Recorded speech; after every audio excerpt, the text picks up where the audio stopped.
We've all been there. Your child comes home upset and you get some standard pre-written explanation that just feels completely out of touch. Well, as a parent, you go into battle mode and you want to defend your child. And it seems like a quickly, strongly worded email is the best way to get things done.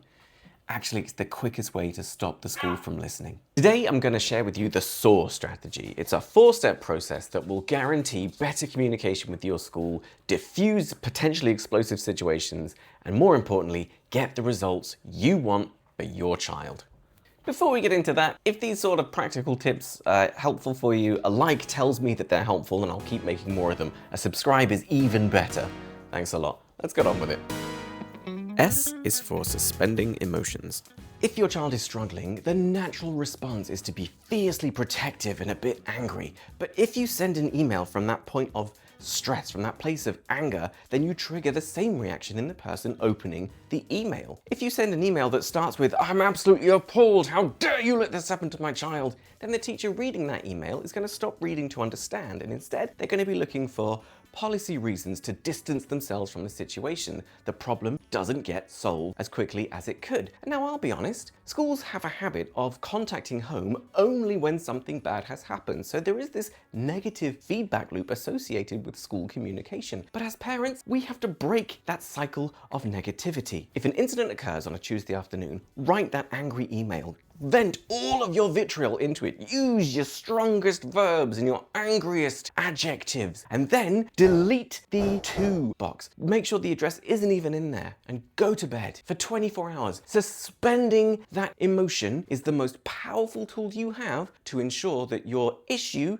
gets dealt with. O is for outlining the objective. Before you contact the school, ask yourself one brutally honest question. What do I want to achieve? Sometimes we just want to vent. So ask yourself, are you writing simply to vent your frustrations, or are you looking for a specific outcome for your child? I'll give you an example. Let's say that you have been told by your child that every lunchtime their lunchbox is being opened in the playground and their food is being spilled everywhere. Well, initially, the emotional reaction is to demand an explanation as to why lunchtime supervisors aren't doing their job, and why is your child being picked on, and what exactly is being done to this other thug who's interfering with your child's lunchtime. But the objective, the actual thing you want, is for your child to eat their lunch peacefully. Let me give you a common example. Come down here with me. Let's see. Are we good? We're good. So let's say you have found out that your child every lunchtime is having their packed lunchbox open and their food and everything messed around with. Now, an email immediately addressing this situation might call for an explanation as to what the lunchtime supervisors are doing and a demand for an apology from the children or child responsible.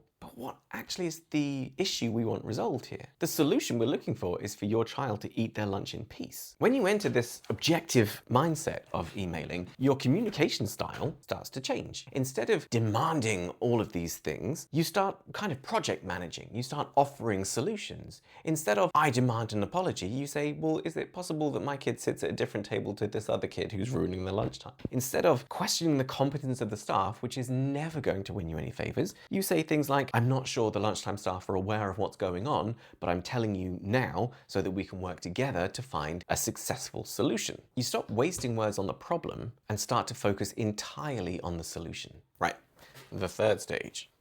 Think about your audience.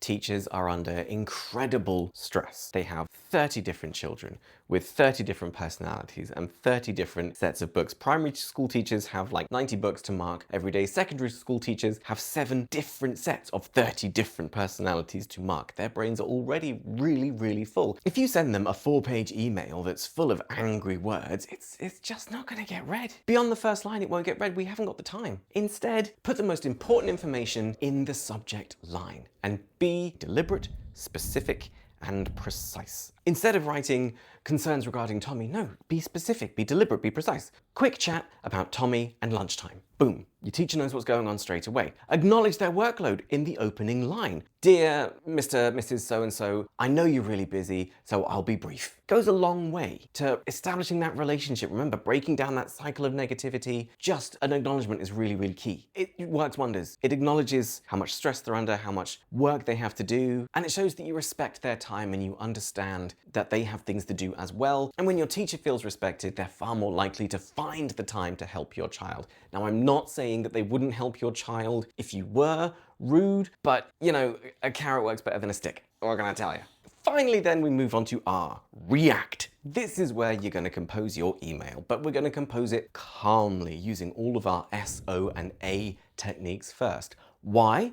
Because if this email is the first thing your teacher opens in the day and it's an angry email, it's a very horrible task to have to do. They're going to push it to the end of the day, or they're going to forward it straight to a line manager and not deal with it themselves. However, if you make this very important but very reasonable, they're far more likely to invest the time, deal with it early, get it sorted so they can move on to other more difficult tasks. And here's how you do that. First, state the issue neutrally in one sentence. Then offer a practical solution, and finally follow it up with a specific window for a 10-minute phone call. Instead of saying, we need to talk about this immediately, suggest a phone call next Thursday at 4 o'clock. That way, they can put it in the diary, you've got a definite time frame, things can get sorted. By doing this, you've removed all the guesswork. You've stated what the problem is, you've suggested a fix, and you've arranged a specific time frame for results to happen. You've cheat coded it. You've made one of the most difficult things a teacher can do, one of the easiest things they can accomplish.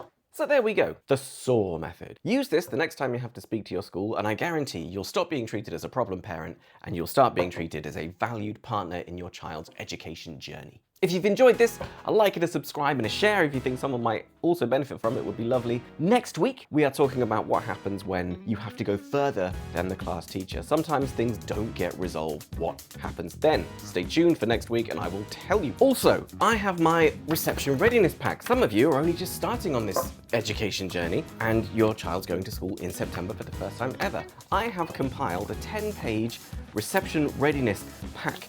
It's got a poster of things that your child needs to do. It's got email templates for likely scenarios that might come up. It's got a glossary. The glossary is really useful, actually. I've had quite a few people comment on it. People are selling this for £19. I've seen someone advertising a course for £19 a month. No, I'm not doing that. The information is available. All I've done is compile it. And all you have to do is there's a link in the description. Nobody looks at the description, so that's why I've put it there. And I'd appreciate a like and a subscribe. Maybe a share if you find it useful. So yeah, I'm going to go and edit this now. Thank you very much. Hopefully I'm getting smoother with this. And look, I haven't spoken as much this week. No anecdotes. Woohoo. Well, a couple, but not many. Yeah, I'll see you next week. Thanks a lot.